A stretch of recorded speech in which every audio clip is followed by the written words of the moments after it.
They say, if you play with fire, don't be surprised when you get burned. That's exactly what happened on live television when a legendary music icon walked into a daytime talk show expecting smiles and softball questions, only to be ambushed with digs, rumors, and loaded lines. What was supposed to be a friendly promo turned into a battlefield of words, with cameras rolling and millions watching. Faceless behind the story, I'll walk you through how one of Hollywood's fiercest survivors flipped the script, exposed the hypocrisy, and left the host scrambling in their own mess. This wasn't just an interview. It was a showdown, a reminder that legends don't fade quietly. They say not every smile is friendly, and not every welcome is warm. That's the exact energy the studio carried the morning our story began. The cameras were already humming, lights hot and unflinching, the audience clapping on cue. It looked like any other day on a daytime talk show. Mugs lined up on the table, hosts flashing rehearsed grins, and producers pacing just out of frame with their clipboards. But beneath that polished surface, something sharper was waiting. Our guest. A household name. A music legend who has lived through the rise and fall of more trends than most of us can remember. Decades of hits, awards, sold-out arenas, and still standing tall. Today should have been simple. Sit down, talk about the new memoir, smile at the applause, and leave with a feel-good segment. That's what was advertised. But here's the truth about television. What's advertised and what's scripted aren't always the same. From the moment the legend walked onto that stage, there was a shift. The energy wasn't celebratory. It was charged, almost confrontational. The crowd's cheers faded into an uneasy quiet as the guest settled into the chair. Confidence radiated, but anyone watching closely could sense it. The setup was underway. The first question came from Joy, a host known for her sharp wit. On the surface, it sounded harmless. You've been in this business for over 5 decades. How have you managed to stay relevant? Relevant. That word didn't float gently into the air. It landed heavy, like a challenge. It wasn't a compliment. It was a test. In the world of television, that's how you turn a smile into a blade. Our guest didn't flinch. Years of interviews, late-night ambushes, and tabloid headlines had built armor. The response came steady, grounded, staying authentic, letting the work speak louder than controversy, refusing to manufacture drama just to trend. The audience clapped, but the hosts exchanged quick looks. And if you know TV, you know what those looks mean. We are about to push harder. In that moment, the temperature in the room shifted. This was no longer a light promo spot. It was a chess game, and the board had just been set. From behind the camera, you could almost feel the producers leaning in. They wanted sparks. They wanted headlines.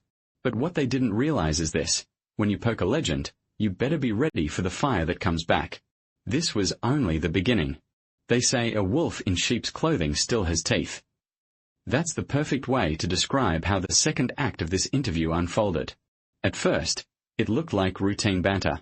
Smiles on the panel, nods from the audience, producers giving each other the so far, so good glance. But then came the pivot. That moment every seasoned viewer recognizes, when small talk turns into something sharper. One of the hosts leaned in with a practiced grin and asked about the legend's social media. Not about the music. Not about the book. Not even about the decades-long career. Instead, the tone shifted toward controversy. Words like outspoken, polarizing, and divisive floated into the conversation. Suddenly, this wasn't about storytelling. It was about framing. The question sounded innocent on the surface. Some people say your recent posts have stirred the pot. How do you respond? But everyone in the room could feel the temperature drop. That wasn't curiosity. That was bait. Now, here's the thing about bait. Most people either swallow it or freeze. But not this guest. With calm precision, the legend answered, "I've always used my platform to speak about what I believe. If that makes some people uncomfortable, that's their problem, not mine." The delivery was sharp, confident, and unshaken. The crowd clapped. But the hosts? They weren't clapping. They were exchanging quick glances again, the kind that scream, "She didn't flinch. Push harder." So they did. The conversation tilted from politics to personal life, whispers dressed up as rumors. Questions that weren't really questions, but accusations in disguise. The kind of move that daytime talk shows have perfected, because controversy drives ratings. But what they forgot was this: legends don't scare easily. The guest sat taller in the chair, eyes narrowing, posture firm. Years of surviving Hollywood's toughest storms had built a backbone stronger than any scripted ambush could shake. With every attempt to corner, came a counterpunch, calm words, but laced with undeniable fire. You could see the unease ripple across the panel. Smiles thinned. Voices tightened. The safe territory of light conversation had been abandoned, and now they were swimming in dangerous waters. But that was the choice they made. They wanted heat. They got it. From the control room to the studio audience, everyone sensed it. The line had been crossed. This wasn't tough questioning. This was a slow-motion ambush. And on live television, ambushes have a way of backfiring. Because if there's one lesson Hollywood has taught us, it's this. When you corner someone who has fought their whole life to be heard, don't expect them to go quietly. And this legend? Silence was never an option. They say pressure makes diamonds, but it also breaks glass. And in that studio, it became clear which one this legend was. By now, the panel's questions weren't questions at all. They were jabs dressed in polite language, each one tossed like a spark onto dry grass. Rumors, politics, even hints about personal life. Nothing was off limits. The producers probably thought they had built the perfect storm. 5 hosts circling one guest, cameras zoomed in, waiting for a crack. But here's where the script flipped. Instead of retreating, the legend leaned in. The voice, steady but cutting, called out the hypocrisy. You can't preach women's empowerment while spending your airtime tearing another woman down. The studio went silent. Not awkward silent, electric silent. The kind where you know history is being made. One host tried to smooth things over, suggesting they were just having a conversation. But that line didn't land. Not this time. The guest shot back. A conversation? This feels more like an interrogation.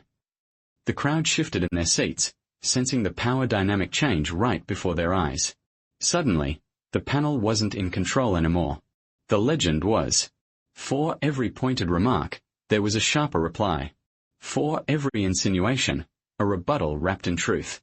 The hosts started fidgeting, voices tightening, smiles faltering. This was supposed to be their turf, their table, their rules, their script. But when you're facing someone who has survived decades of headlines, cancellations, and comebacks, the script doesn't matter. The cameras caught it all.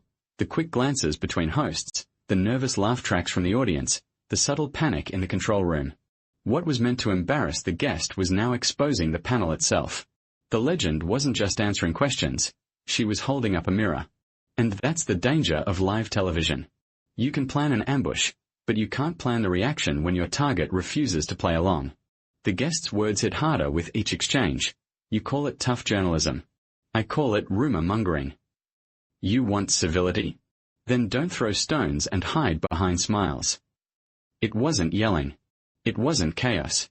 It was precision, the kind of verbal counterpunch that only comes from years of standing up under fire. By the end of the segment, the balance of power had shifted completely. The hosts looked rattled. The guest looked unshaken. And the audience?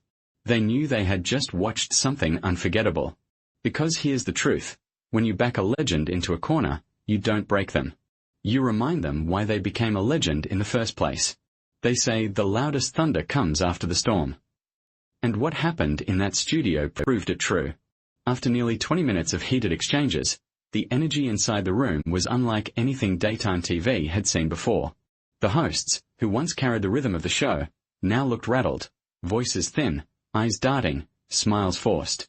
The legend across from them wasn't rattled at all. If anything, standing taller, fiercer, steadier with every word. When one host tried to end the chaos by suggesting, maybe it's time to take a breath, the reply sliced through the air like a blade. Don't you dare tell me to calm down after you spent this segment trying to tear me apart. The audience gasped.